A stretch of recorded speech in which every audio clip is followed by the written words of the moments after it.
Alright, so I'm recording now, and we are a go. So, yeah, welcome to the first episode of our podcast here.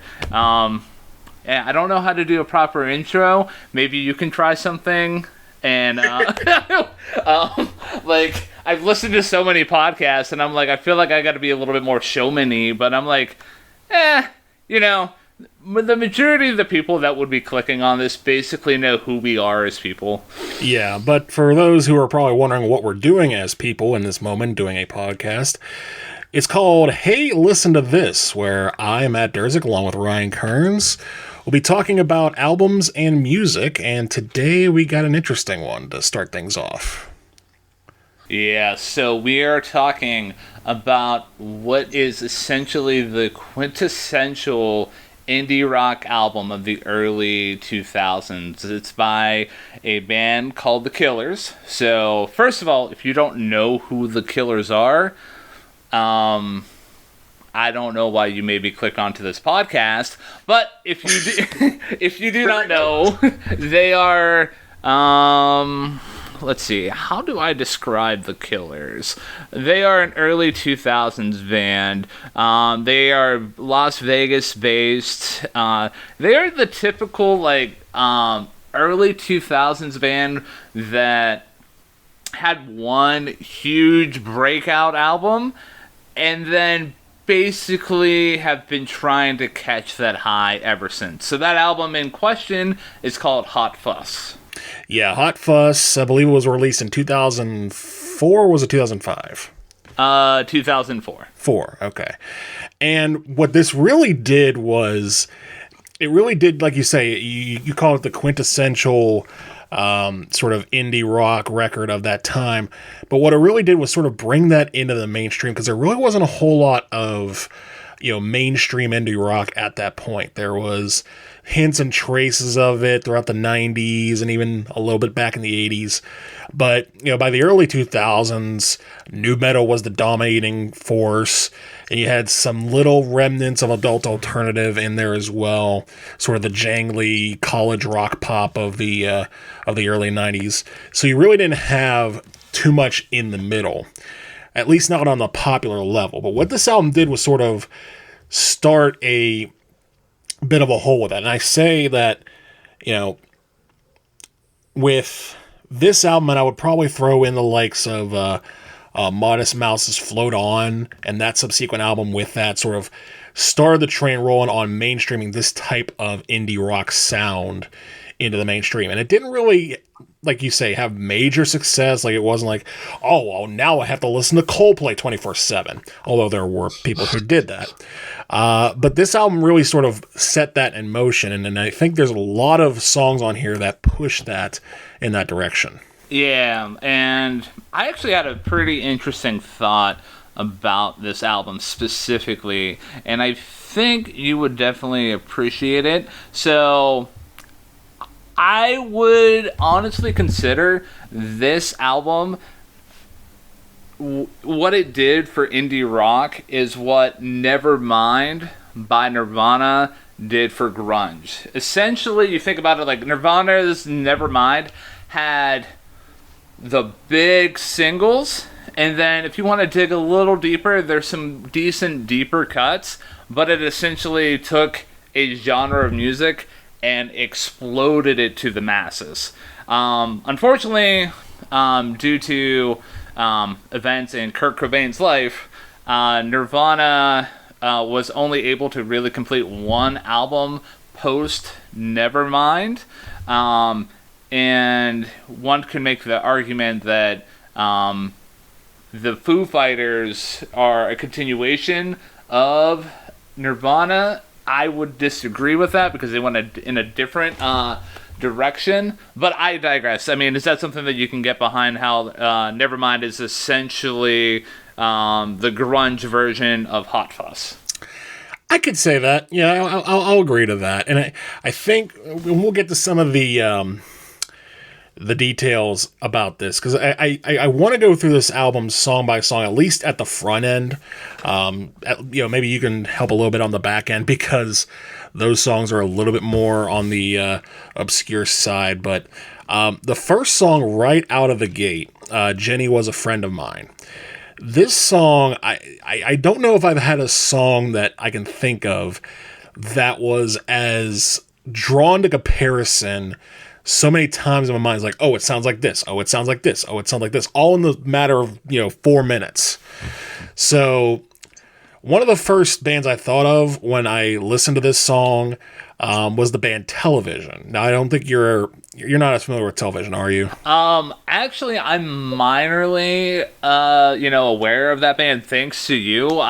You played them one time, when we were in a car ride, and I'm like, dude, this sounds like an awesome band. I need to check them out. And I think I listened to Marquee Moon, and that's about it. Well, to be fair, that's all I've listened to too. But if nothing else, the opening lines and the delivery of Brandon Flowers' voice on Jenny Was a Friend of Mine, very reminiscent of Marquee Moon or something like Torn Curtain, where he's speaking very poetically, melodically, and kind of like as his life depends on it.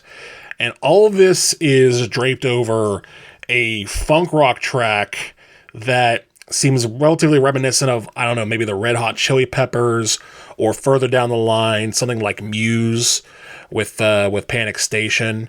And I almost wonder if someone like Muse was listening to this record thinking, interesting. And they were, sort of picking up on this. Another comparison with Flowers particularly is those little yelps at the end of the chorus. Very reminiscent of Jim Morrison, The Doors, in a sense. Very sort of grunt-like sort of release. And what that tells me, whenever they have all of these different bands to compare to, and I love artists that do this, the Zombies particularly were a band that did this very well with Odyssey and Oracle back in 1967, is that they did their homework. They listened to rock and roll, and they said, we like that, we like that, we like that, and they turned it into their own thing. So there are elements in that make sense, that make you feel familiar, but it's its own thing on its own. Yeah, absolutely, man. So I would say out of all the big songs coming out of the gate here, in terms of the big 5 songs that definitely make this album feel front-loaded, Jenny Was a Friend of Mine is a slap your mama kind of song. In that, a big theme that I noticed, especially after revisiting this album several times in preparation for this podcast, is just how fantastic the instrumentals are.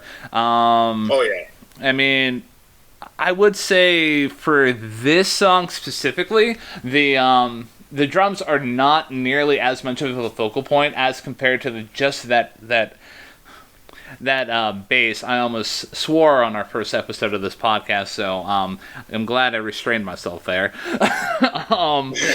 But dude, that bass line is just so freaking sick. And then even on top of that, just the synths throughout this whole album, especially the little tagline at the very end of this song, just chef's kiss. I love this song. And I think my favorite moment here when it comes to Brandon Flowers, because I don't want to take so much away from him in terms of just his his lyrics, but I don't know, maybe we can talk about maybe further into the albums, the lyrics actually take much more of a focal point. But I feel like the vocals on this and the lyrics, yes, they might tell a story that some people can maybe look into, but this is definitely a song that you don't really need to, galaxy brain. You just sit down and you enjoy this, and you'll be treated to a very good show.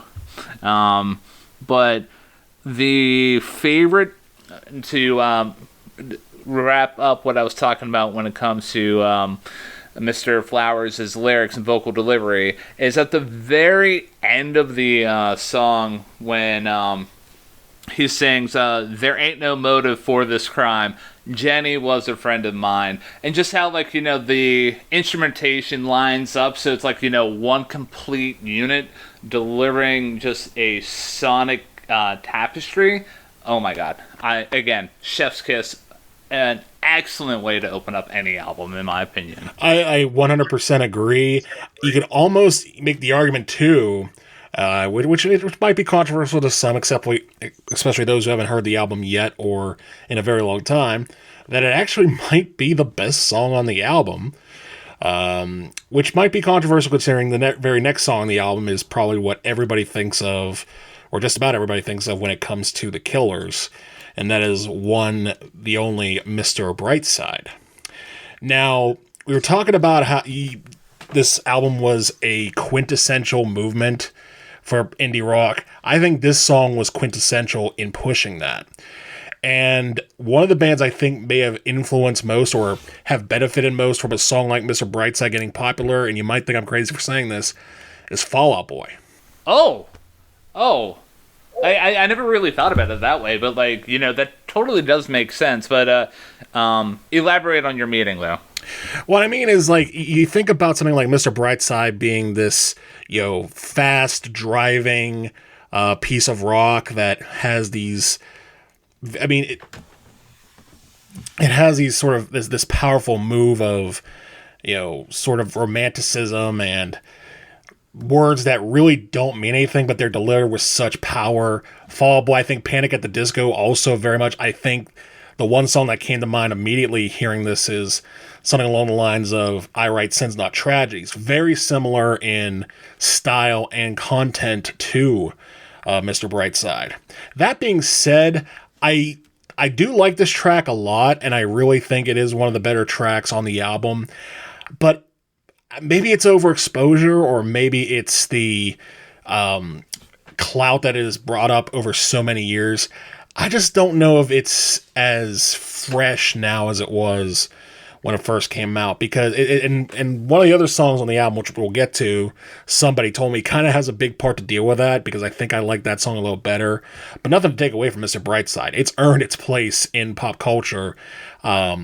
How, I don't know, but it's earned its place in pop culture. I can definitely get behind what you're saying about how, like, the song is definitely overexposed.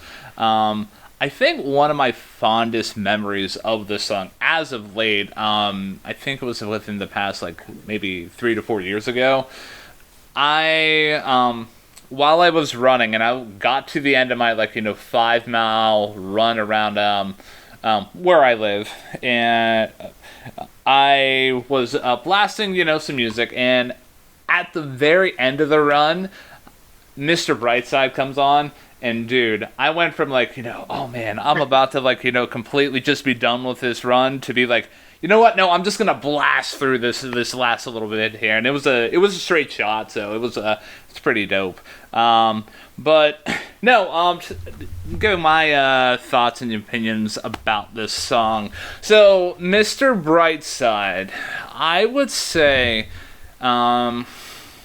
that this song overall, its impact in specifically our generation, I would make the argument that it is essentially our generation's Stairway to Heaven. In terms of a very, very iconic song. And while, personally, this might be, giving some spoilers towards the rest of this album here, my favorite song out of this whole album is All These Things That I've Done. Mr.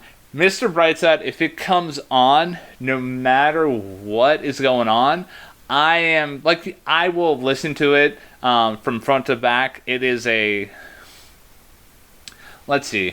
All These Things That I've Done is essentially like a steak dinner, which is, for me, that's a tall order considering I'm a pescatarian, but I digress. No, Mr. Brightside is essentially a good cheeseburger in that it doesn't take. It's not very complicated, but it is done so well that if you were to only have that cheeseburger for the rest of your life, it would not be so bad. But diving into the my further thoughts on the song.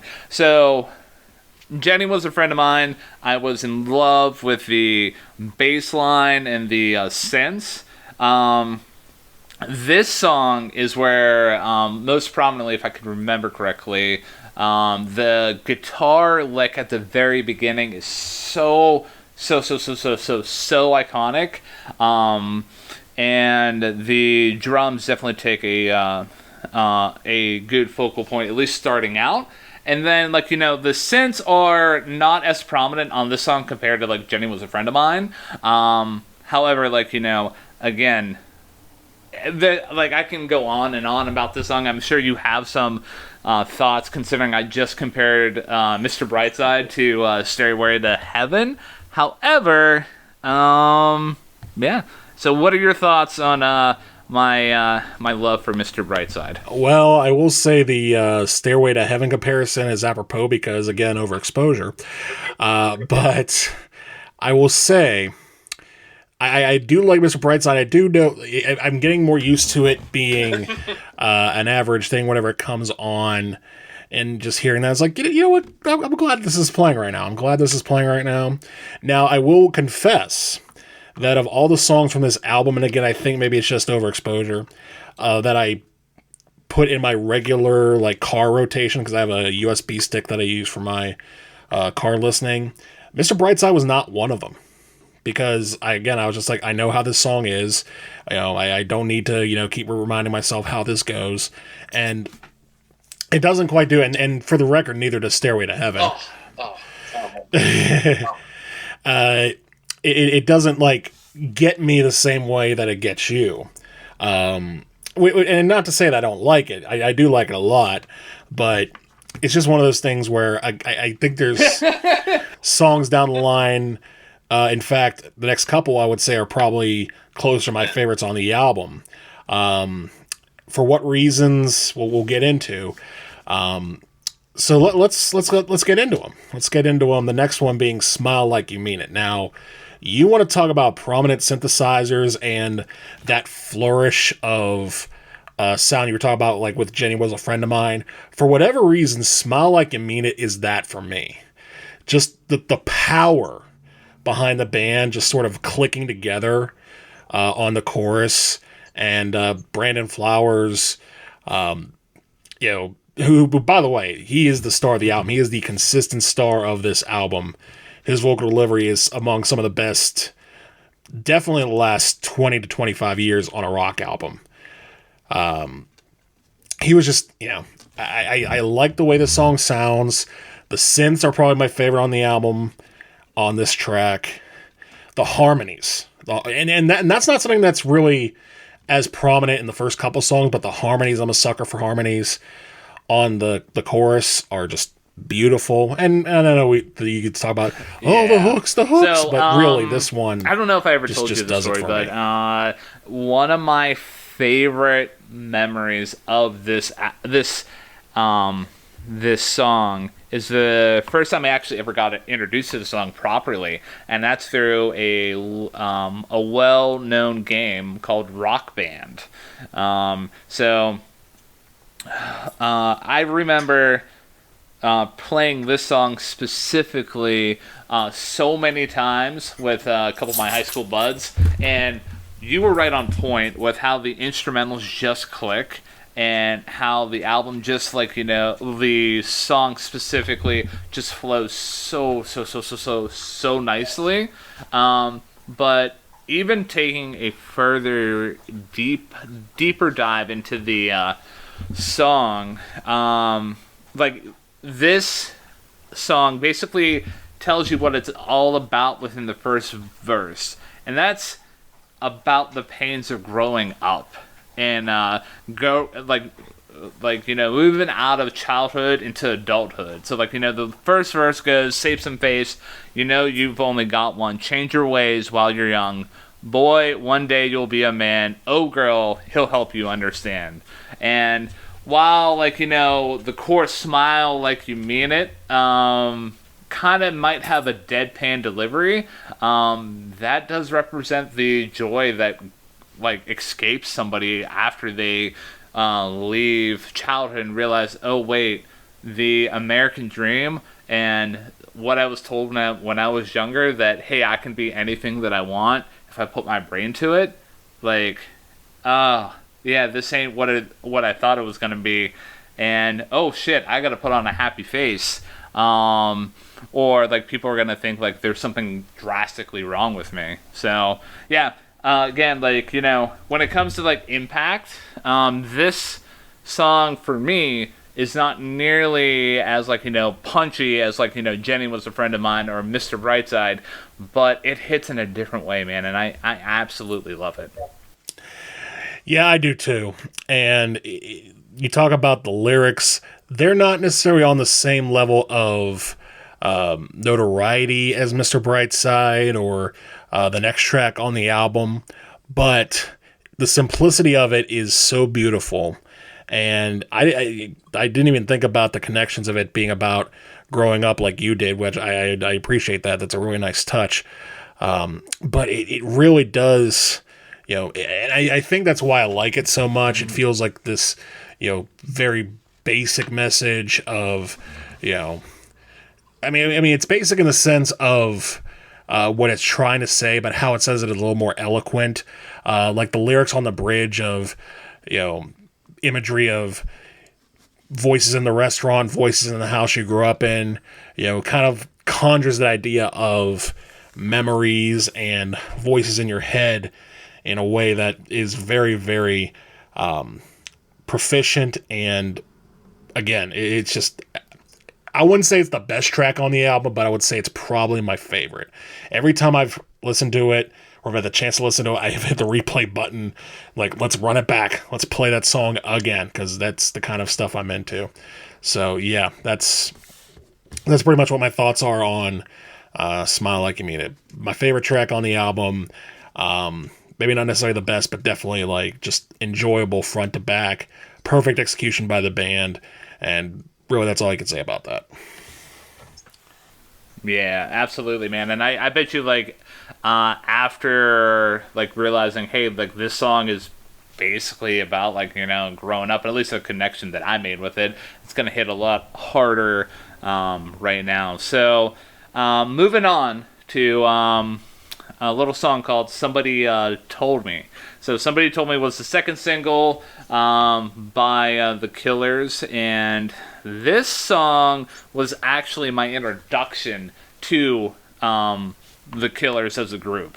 And while Smile Like You Mean It, and maybe, like, the rest of the album could have, like, a lot more deeper meanings to the lyrics, again, this song just simply slaps hard. I mean, I have nothing else to say. Like, a lot of what I'm going to say about this song is going to sound very similar. It might sound like a hybrid of, like, my feelings of Jenny Was a Friend of Mine and Mr. Brightside. But, yeah, the instrumentals, like, they all morph into, like, this driving, rocking force. And Brandon Flowers' vocal delivery and his, like, drive throughout the whole song definitely drives its momentum forward. Now, if I had to be so bold to, compare it to the rest of the songs that we've talked about so far, I would say Mr. Brightside, favorite. Then you're looking at Jenny Was a Friend of Mine, then Smile Like You Mean It, then Somebody Told Me. Wait, hold on. I think I got that order messed up here. Let me try that again. So, Mr. Brightside, Jenny Was a Friend of Mine, Somebody Told Me, then Smile Like You Mean It. Okay. Anyways, now that I got that order squared away, what are your thoughts about this song? My thoughts about this song is, first of all, I had the same experience. This was my introduction to the Killers. I knew about this song before I knew about Mr. Brightside, so it sort of formed my idea of the Killers as a sort of hard rock group, which in a sense is correct, but isn't necessarily the end-all, be-all of that. So I really like this song. Discovering it again recently, I thought the synths at the beginning were a little on the overbearing side, but I've learned to sort of grow past that thought. And the driving force, again, the lyrics, they're great, even though I'm not sure what they mean, which is the perfect element for any pop song or any pop rock song. Is like, what does this mean? Who cares? It's really good. It drives. So I would say that this song is probably one of my favorites on the album as well. If I had to rank them in order, I would probably say Smile Like You Mean It first. Then go with Jenny Was a Friend of Mine. Then Somebody Told Me. And then Mr. Brightside. Honestly, in that order.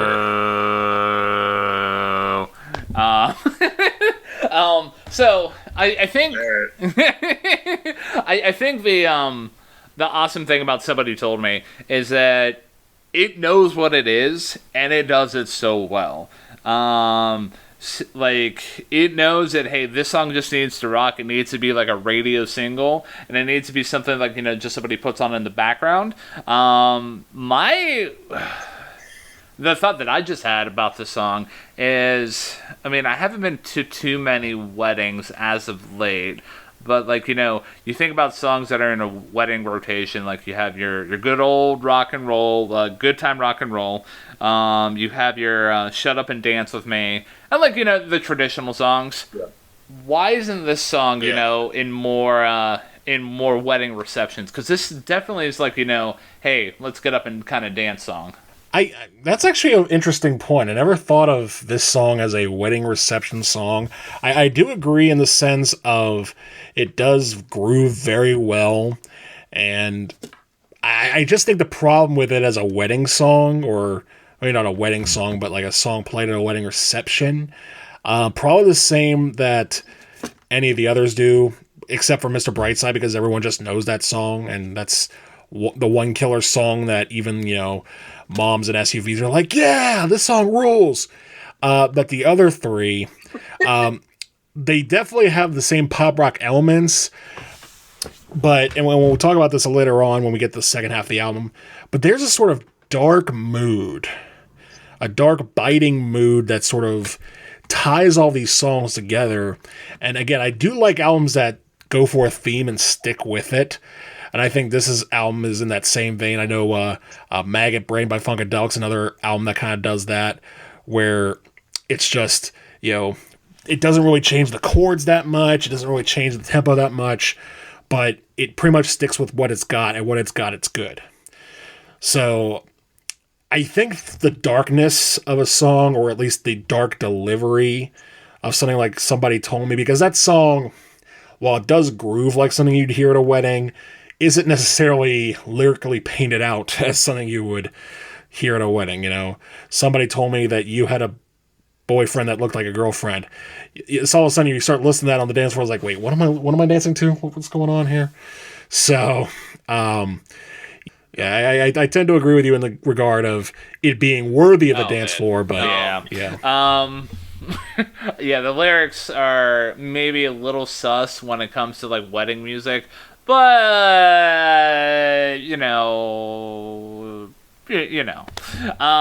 So anyways, moving on to what I would consider to be not only the best song on this album, but the best song that the Killers have ever done. And the song title is All These Things That I've Done. So, while this song maybe not has had, the most critical, reception, not critical reception, but like the most like notoriety out of the big five to open this album specifically.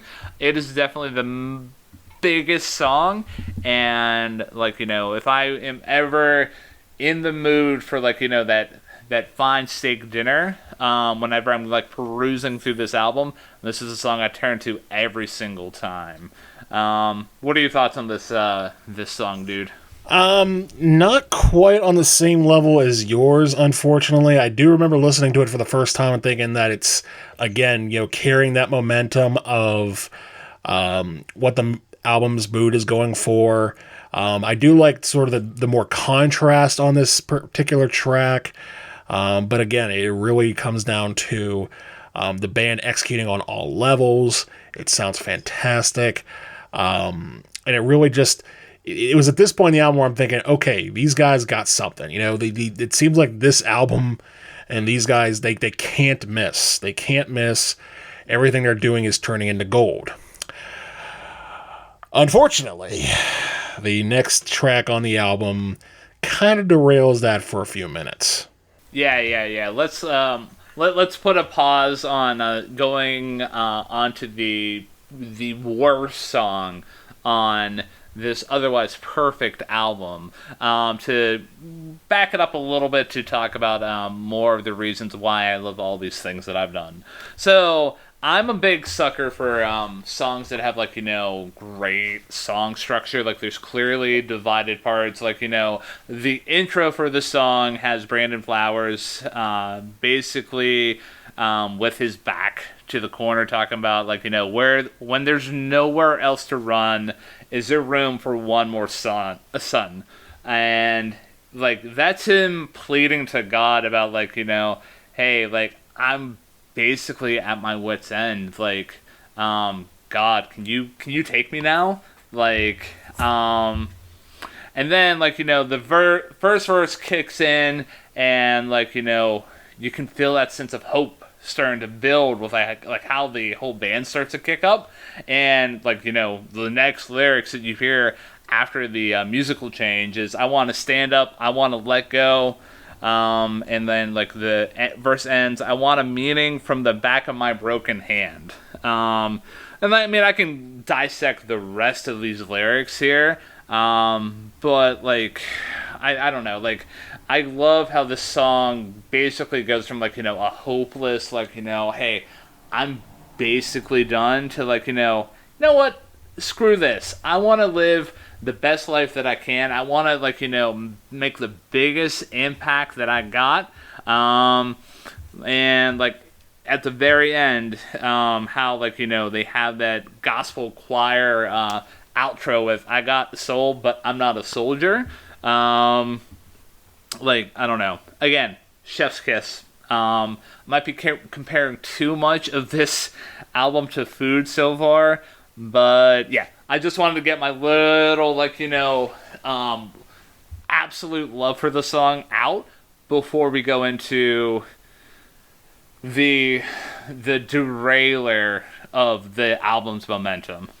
Yeah, and just to put a bow on that on my end, you are right about the that gospel choir at the end, because I got to admit I'm not really sure what I got soul but I'm not a soldier really equates to in the long run, or stands as a meaning for a mass audience, and quite frankly I don't care, because really the way he sings it, the way Brandon Flowers executes that particular part of the song is just, you could tell that this is meaning everything to him.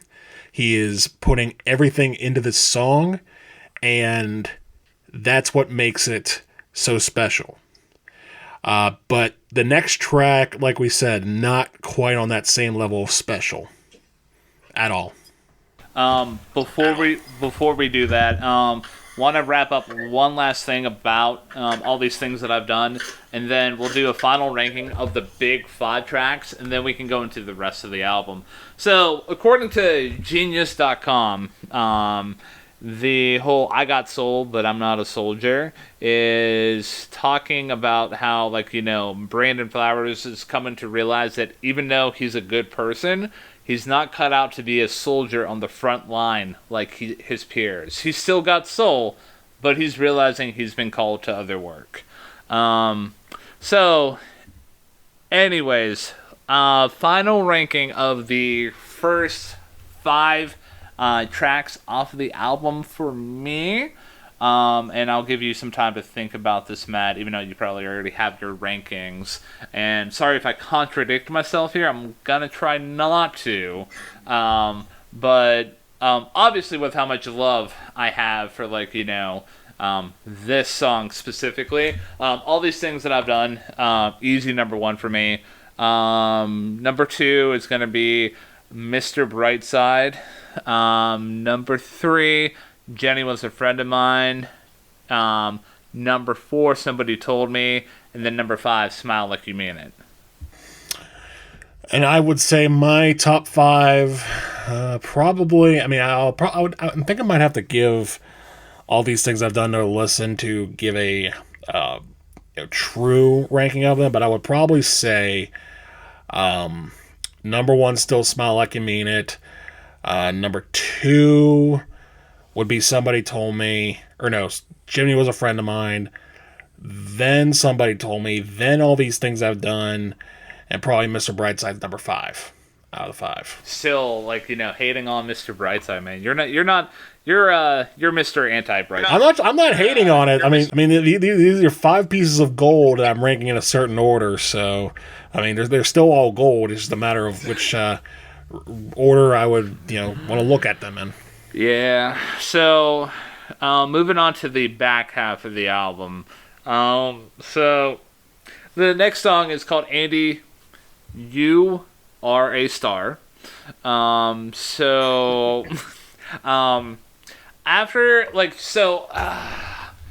when we first decided that we were going to discuss this album as our first episode of this podcast, I was like, okay, so I'm going to really give the back half of this album an honest listening to. Because, maybe it's not as bad as, people are making it out to be. Yes, the front half is extremely loaded, but once I get through all these things that I've done, let me view this second half of the album that, hey, it's a completely other project from a different band. Look at it from a different kind of lens. So the first song was a horrible way for me to, experience that. And so I have a great theory, and I'm sure that you would share this with me, that the reason why people think, the back half of this album kind of blows compared to, the first half is the fact of Andy, You're a Star is such a momentum-halting song. Is that something that you would share in thinking with me on? Yeah, I would. I really would. It's just not in the same category, and it just sounds thin. It doesn't have the same execution as the first 5 songs. It sounds very synth poppy in a way that sort of drives away from the band's strengths. I mean, if this were done by any other random indie band of the last 25 years or any, underground band of the 80s, I'm sure it would have been okay or fine. But when you come out of the gate with the first 5 songs like that, you come out with this. I mean, I do not own this album on vinyl. I'm not sure if you do. But I would imagine that if this were to start the second side of the album, it would be very disappointing because listening to this album one to back, this was definitely a momentum halter for sure. I mean, this song does begin kind of half decent in that, the guitar part at the beginning is somewhat good. It's definitely, above average in terms of, what can be, put in there. It's not nowhere near as iconic as Mr. Brightside. However, this is going to give leeway and, support to your idea that Brandon Flowers' vocal and lyricism throughout this whole album really drive the momentum and really take it over the top. Like I'm looking right now at the first lyric set, and the first verse goes, "On the field, I remember you were incredible. Hey, shut up. Hey, shut up. Yeah." And like, there's not much more other than that. And like, it one could like, poke fun at like, oh, this is like, somebody have a schizophrenic conversation. However, like even with the vocal delivery, like in the first verse, Mr. Flowers he sounds so flat and disinterested, and it's not like how you can get a deeper meaning behind it, as compared to whenever Smile Like You Mean It is going on. It's just, I don't know, I feel like it's uninspired, and I think it's like during the chorus, or like, like one of the bridges, where he's saying like, "'Cause Andy, you're a star," and then he goes on, "In nobody's eyes but mine." And it makes you think of like, somebody writing a song for the first time and realizing that maybe this song should probably not have seen the light of day. But yeah, that's just my main problem with this song. Like, it starts out somewhat half decent, but then once the whole thing comes together, it's just like, whew, oh, it's some intense whiplash. It really is. And it's interesting that you brought up the fact that it was a song you thought was maybe like first draft, or maybe belonged on the shelf, because in reading a couple things about this album, it seemed like that they were working on some stuff with some older stuff, and that pretty much everything that they had written up to that point, except for, I believe, Mr. Brightside, was pretty much junked. And then they started fresh with the album that would eventually become Hot Fuss. Which makes me wonder, could there have been a song that was better than this one? Because this one was pretty not good. Especially compared to what they had started out with. But on a lighter note, though, it at least allows for the modicum of forgiveness, because the next track, I would say, is probably among my favorites on the album, too. And that would be the song On Top. Yeah. So, like, I really feel like, other than maybe the... oh, wow.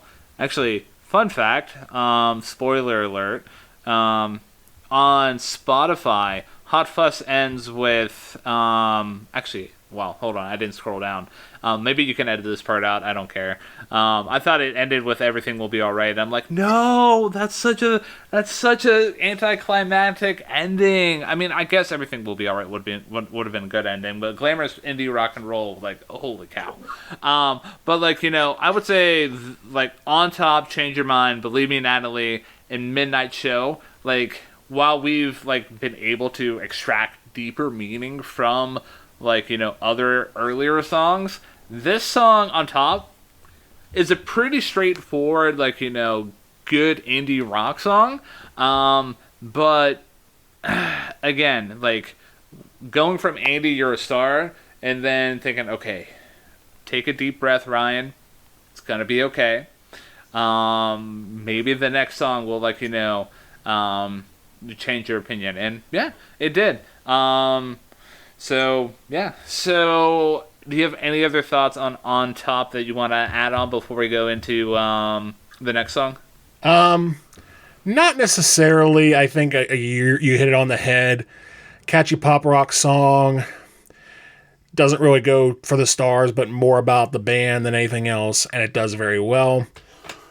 I'll edit that out. And the synth on it is very good. That little boop, boop, boop, boop is just on the money. Yeah, it's just a good song and one that's worth driving along to. So, yeah, I like it. I like it a lot.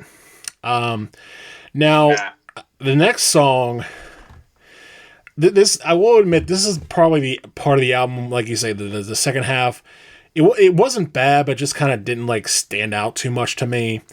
But this next song, I believe, was the first song I recognized as a song that wasn't in that sort of dark tone, because I know the very littlest things about music theory. I took like one semester of it in college, but there are major keys, there are minor keys, and there are just keys that are meant to sound dark, and keys that are meant to sound light. This is the first album first track on the album that felt like it was not meant to have a dark tone. Yeah, I would absolutely agree with that.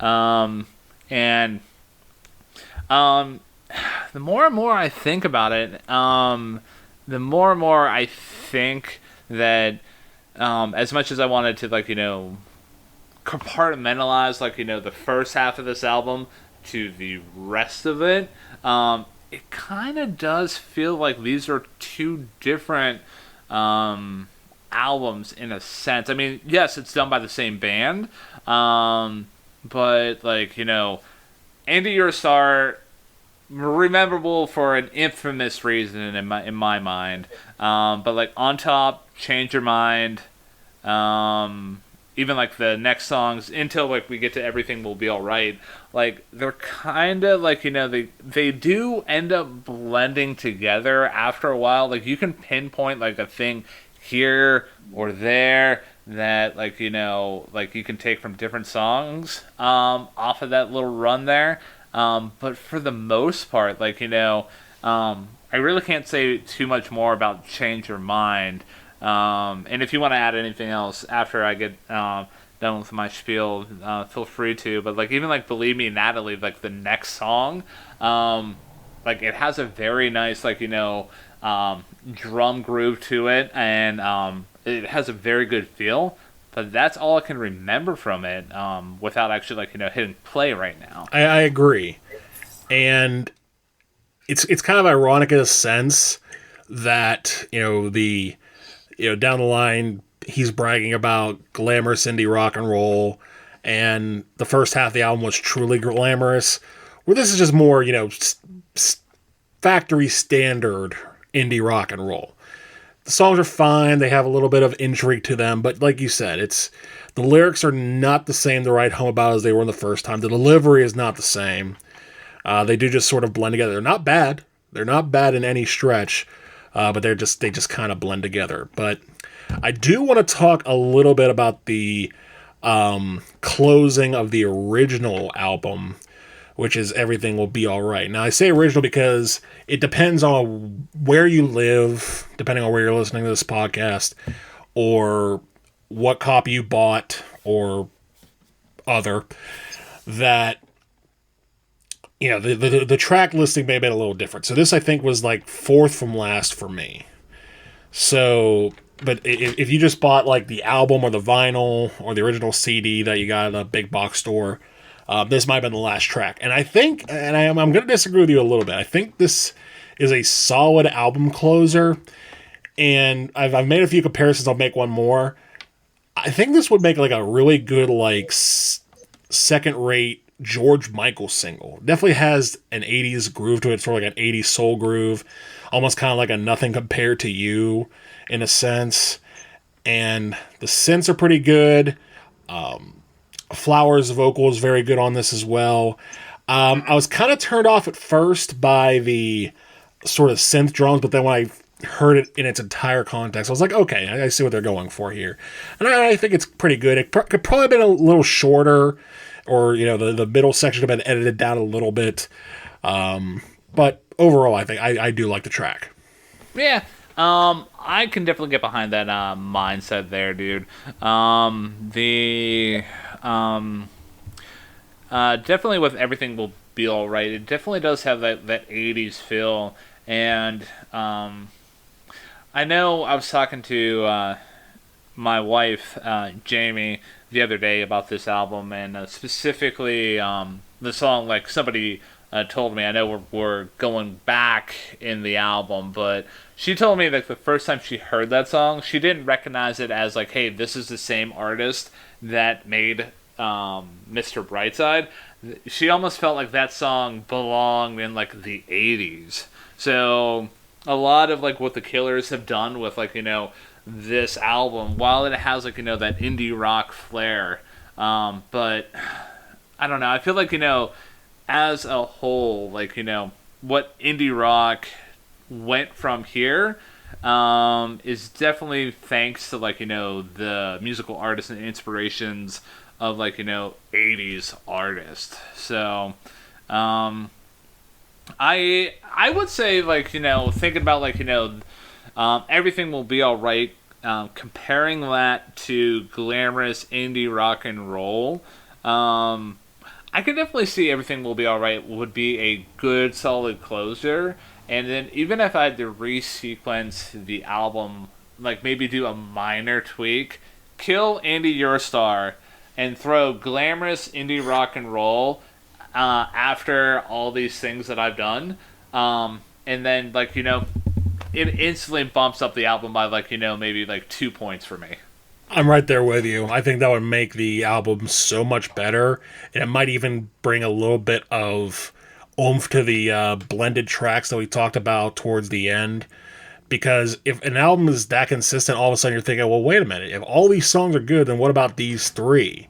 Whereas something like Andy or Star kills that momentum. It's like, okay, well, just, let's get to the end of the album, and if there's anything good, then we'll check it from there. I do like that song. I did think it was kind of funny at first listening to this because this sounds like, glamorous indie rock and roll sounds like a Queen song that Freddie Mercury would have used to piss off indie rock fans. That it just has this very sort of grandiose style to it that seems, in hindsight, very antithetical to indie rock.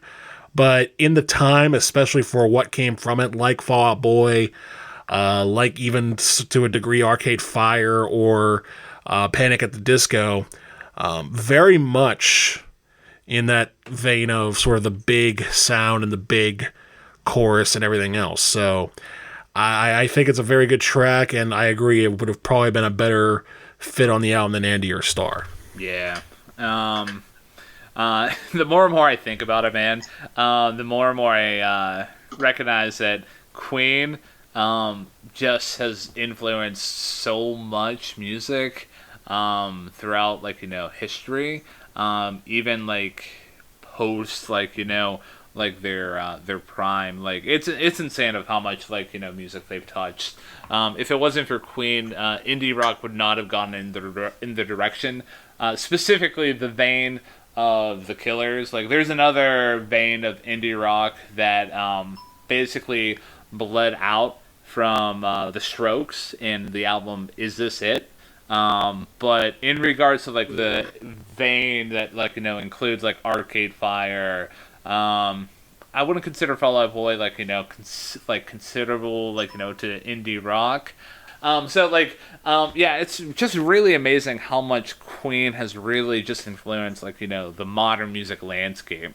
But yeah, like, when I revisited this album in preparation for this podcast, I was really blown away by, like, the instrumentation, just the overall composure of glamorous indie rock and roll. I did have a funny thought that came to my brain whenever you were talking about how this song basically kind of, like, is the antithesis of what actually indie rock and roll is. It almost makes me feel like, this is what glamorous indie rock and roll is to indie rock as to what Rockstar by Nickelback is to that Rockstar lifestyle.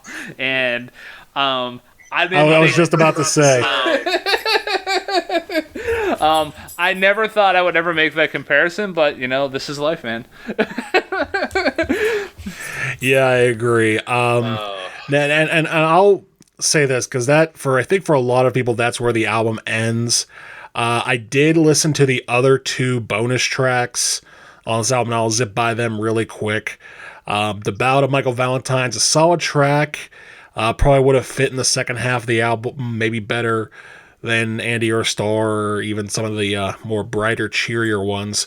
And then Under the Gun is literally just a continuation of Mr. Brightside, which I'm surprised hasn't gotten a lot more attention for just being more Mr. Brightside. Yeah.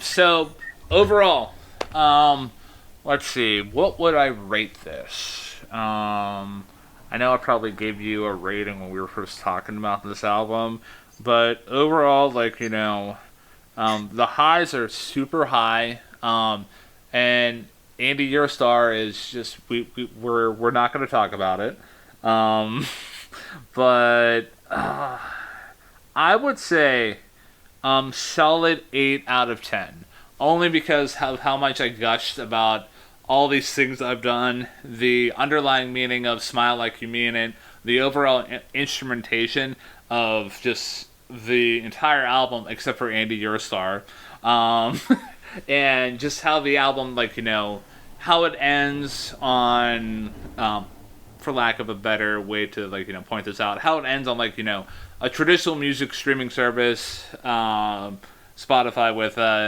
just how, like, that it ends, like, it's an overall great album.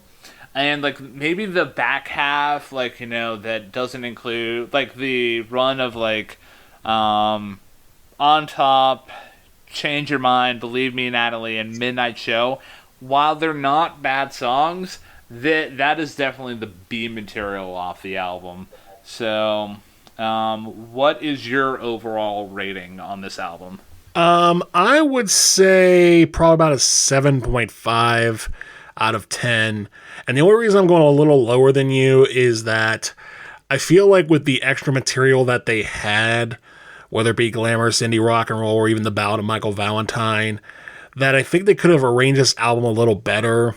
And even the album itself, if they had even switched On Top with Andy or Star, I think it would have, made the dividing lines a little more concise. But still, that doesn't take away from the fact that the first 5 songs out of the gate and 6 out of the first 7 are phenomenal. And that this album, I think we talked about this before we started recording, how, they really couldn't top themselves after this one. The Killers could.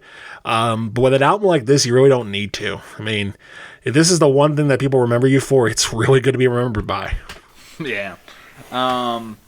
And out of a morbid curiosity, and I know I shared this with you before we started to record, I was like, well, let's look at a legit publication and see how they would rank, like, the Killers albums, because, like, you think the default number 1 should be Hot Fuss.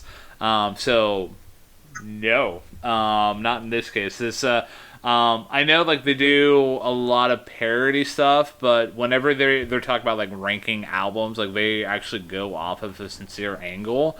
But the hardtimes.net website, they actually list the next album by the Killers, called Sam's Town, released in 2006, as the quintessential true magnum opus of the Killers. Now, I know that I've listened to this album not as much as Hot Fuss. And I know, like, songs like When You Were Young and Bling, Confessions of a King.